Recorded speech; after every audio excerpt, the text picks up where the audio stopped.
இறை வார்த்தையில் இணைவோம், நம் ஆன்மீகத்தை பலப்படுத்துவோம். கிறிஸ்துவில் பிரியமான அன்பு சகோதர சகோதரிகளே, கிறிஸ்துவின் பிறப்பு பெருவிழாவை கொண்டாடி மகிழ்ந்து கொண்டிருந்த நம் அனைவருக்கும் இன்னும் ஒரு தனி சிறப்பு வாய்ந்த விழா கொண்டாட அழைப்பு கொடுக்கப்பட்டிருக்கின்றது. அது என்னவென்றால், யோவானுடைய விழா இன்று அன்னையாம் திரு அவை கொண்டாட நமக்கு அழைப்பு கொடுக்கின்றது.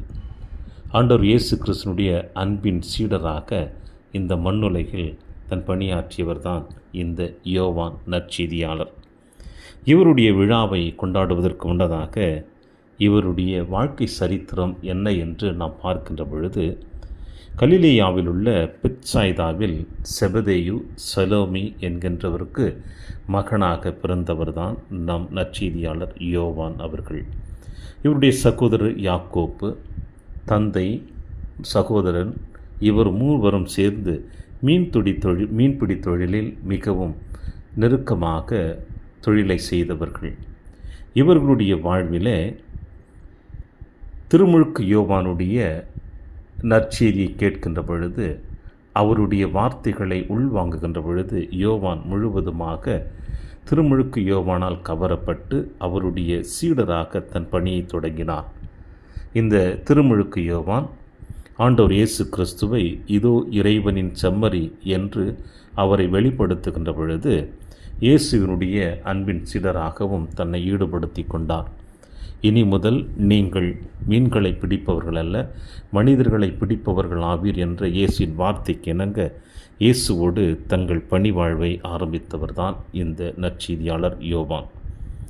இவரும் பேதுருவும் யாக்கோப்பும் இயேசுவினுடைய பணி வாழ்விலே ஒரு தனி சிறப்பு மிக்க பெற்றவர்களாக இருந்தார்கள். என்னவென்றால், ஆண்டவர் இயேசு கிறிஸ்து யாயிரின் மகளுக்கு உயிர் கொடுக்கின்ற பொழுது அங்கே அவர்கள் இருந்தார்கள்.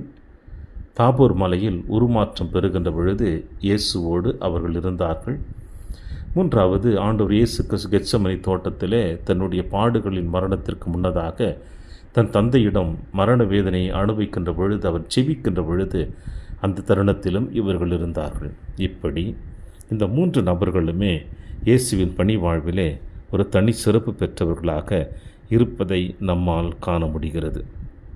அதோடு சேர்ந்து ஆண்டவர் இயேசு கிறிஸ்து தன்னுடைய இறுதி அத்தியாயத்திலே சிலுவையில் தொங்கிக் கொண்டிருக்கின்ற பொழுது அன்னை மரியாள் அருகில் நின்று எந்தவருக்கும் பயப்படாமல் தன்னுடைய தாயாகிய அன்னை மரியாளுக்கு அவர் ஆறுதலாக இருந்தார். எனவே தான் ஆண்டவர் இயேசு கிறிஸ்து ஒட்டுமொத்த இந்த மனித குலத்திற்கும் யோவானை பார்த்து இதோவும் தாய், மரியாளை பார்த்து இதோ உன் மகன் என்று இயேசு என்று தாரை வார்த்து கொடுத்திருக்கிறார். இப்படி தன்னுடைய வாழ்விலே ஒரு தனி சிறப்பு மிக்க பெற்றவராக இருந்தார். இவர் எப்பொழுதுமே வீரமிக்கவராக ஒரு இடி முழக்கம் கொண்டவர் போல பணி செய்து கொண்டிருந்தாலும், பெந்தெகோஸ்தே திருவிழாவின் பொழுது ஆவியினுடைய ஆளுமையின் வழியாக இவர் முற்றிலுமாக ஆட்கொள்ளப்பட்டு தன்னுடைய செயல்பாடுகளில் மாற்றத்தை ஏற்படுத்தி மிகவும் தெளிவு மிக்கவராக அமைதியின் கோலமாக தன் பணி வாழ்வை ஆரம்பித்து செய்திருக்கிறார்.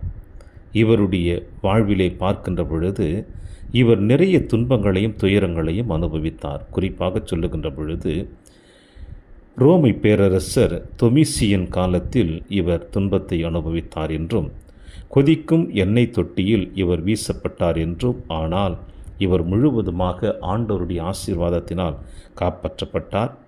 அதன் பிறகு பத்மோ தீவில் இவர் சிறைவாசம் பெற்றிருக்கிறார். இப்படி இவர் சிறைவாசம் பெற்று அங்கே சிறைவாசத்தில் இருக்கிற பொழுதுதான் திருவெளிப்பாட்டு நூலை அவர் எழுதியிருக்கிறார். அதன் பிறகு பேரரசர் நெர்வா காலத்தில் இவர் விடுதலையானார். தொடர்ந்து இறைப்பணி செய்திருக்கிறார். முதிர்ந்த வயதில் இவரால் எந்த அளவிற்கு பணி செய்ய முடியுமோ அந்த அளவிற்கு பணி செய்திருக்கிறார். இவர் கடைசியாக பேரரசர் டிரோஜன் காலத்தில் இயற்கை மரணம் எய்தினார் என்பது இவருடைய வாழ்க்கை சரித்திரமாக நமக்கு சொல்லப்படுகிறது. இவரிடமிருந்து நாம் கற்றுக்கொள்ள வேண்டிய பாடம் என்ன என்று பார்த்தோம் என்றால், அன்பு ஒன்று மட்டும்தான். தன்னுடைய நற்செய்தி நூலிலே அன்பிற்கு மிகவும் அதிகமாக முக்கியத்துவம் கொடுத்திருக்கிறார். அன்பை அடிப்படையாக கொண்டு கடவுளிடமிருந்து நாம் பெறக்கூடிய அன்பு எப்படிப்பட்டது, இறைவன் நம்மை எந்த அளவுக்கு அன்பு செய்கிறார் என்பதை தன்னுடைய ஒவ்வொரு வார்த்தைகளின் வழியாக தெளிவாக சொல்லுவார். மத்தேயு, மார்க்கு, லூக்கா இந்த நற்செய்தி வாசகத்தை ஒத்தமை நற்செய்தி வாசகங்கள் என்றும், யோவானுடைய நற்செய்தி மட்டும் அன்பின் நற்செய்தி என்றும் சொல்லக்கூடிய அளவிற்கு இருக்கின்றது.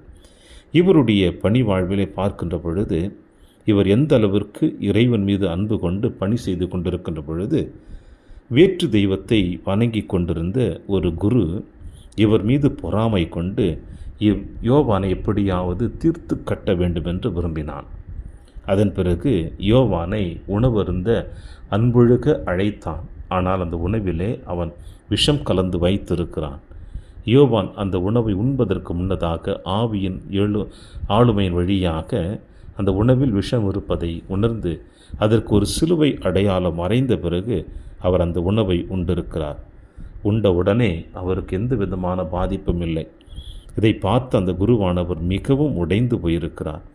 இப்படிப்பட்ட ஆசீர்வாதத்தை இந்த மகன் பெற்றிருக்கிறான் என்று உடனே யோவானின் காலில் விழுந்து மன்னிப்பு கேட்டார். யோவானும் அவரை பெருந்தன்மையோடு மன்னித்தார்.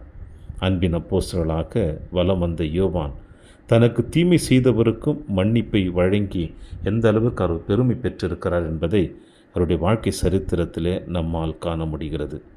இந்த யோவானுடைய விழாவை கொண்டாடி மகிழ்ந்து கொண்டிருக்கின்ற நாம் அனைவருமே இன்றைய நற்செய்தி வாசகம் சொல்லப்படுவது போல யோவான் நற்செய்தி 20ஆம் அதிகாரம் இறைவார்த்தை 2 முதல் 8 முடிய இயேசுனுடைய உயிர்ப்புக்கு பிறகு பேதுருவும் யோவானும் கல்லறை நோக்கி ஓடுகிறார்கள் என்ற செய்தியை தான் நாம் காணுகின்றோம். இறைவன் மீது ஆழமான அன்பு கொண்டதினால் இறைவனுடைய ஒவ்வொரு செயல்பாடுகளையும் தன் வாழ்வாக ஏற்றுக்கொண்டு வாழ்ந்த இந்த நற்செய்தியாளராகிய யோவானுடைய விழாவிலே நம்மை ஈடுபடுத்தி கொண்டு எந்தளவிற்கு அன்பின் மகத்துவத்தை தெளிவாக தெரிந்து வைத்து கொண்டிருந்தாரோ இந்த யோவான், அவரை போல இந்த அன்பின் செய்தியை நாமும் இந்த மண்ணுலகில் பிற மக்களுக்கு எடுத்து சொல்லி நம் சொல்லிலும் செயலிலும் இறைவனை முழுவதுமாக வெளிப்படுத்த யோவான் நமக்கு அழைப்பு கொடுக்கிறார். எனவே யோவானின் அழைப்பை ஏற்றவர்களாக தொடருவோம். இந்த நாளிலே இறையாசிர் என்றும் உங்களோடு.